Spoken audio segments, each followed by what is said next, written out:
ভারতকে শায়েস্তা করতে একদিনে একাধিক কূটনৈতিক ট্রাম্প কার্ড খেললেন মার্কিন প্রেসিডেন্ট ডোনাল্ড ট্রাম্প।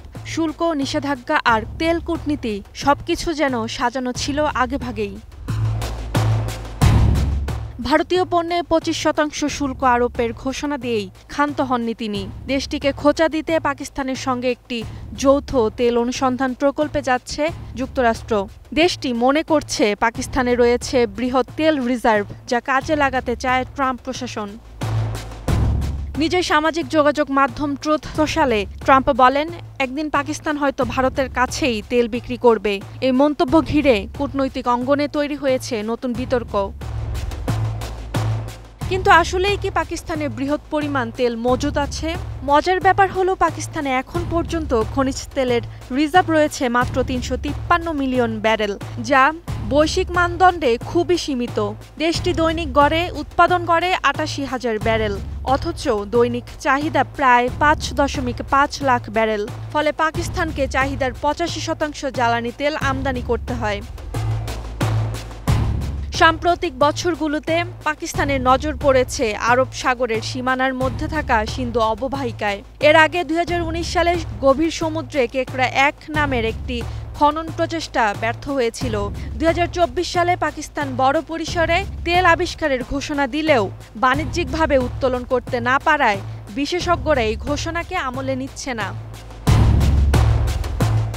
যুক্তরাষ্ট্রের সঙ্গে তেল উত্তোলনের নতুন প্রকল্প বাস্তবায়নে সময় লাগতে পারে 4 থেকে 5 বছর এবং প্রয়োজন পড়বে অন্তত $5 বিলিয়ন বিনিয়োগ। আর্থিক সংকটে থাকা পাকিস্তানের পক্ষে এমন প্রকল্পে নিজস্ব অর্থায়ন প্রায় অসম্ভব। দেশটির বৈদেশিক মুদ্রার রিজার্ভ প্রায়ই $5 বিলিয়নের নিচে নেমে আসে। শুধু জ্বালানি আমদানিতেই বছরে প্রায় $17 বিলিয়ন ব্যয় করতে হয় পাকিস্তানকে।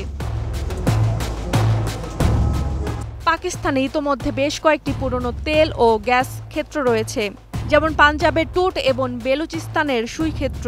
কিন্তু এদের উৎপাদন কমে আসছে এবং বড় কোনো নতুন উৎস গত কয়েক দশকে আবিষ্কৃত হয়নি। অনেকে বলছেন, ট্রাম্পের এই ঘোষণার পিছনে রয়েছে কৌশলগত কূটনীতি। ভারতকে চাপের মধ্যে রাখতে কিংবা চীনের প্রভাব মোকাবেলায় পাকিস্তানকে পাশে পাওয়ার লক্ষ্যেও এ ধরনের বার্তা দেওয়া হয়ে থাকতে পারে। যদিও এপ্রিলে পাকিস্তান থেকে আমদানি করা পণ্যের উপর 29% শুল্ক আরোপ করে যুক্তরাষ্ট্র। সেই তুলনায় ভারতের শুল্ক 4% কম।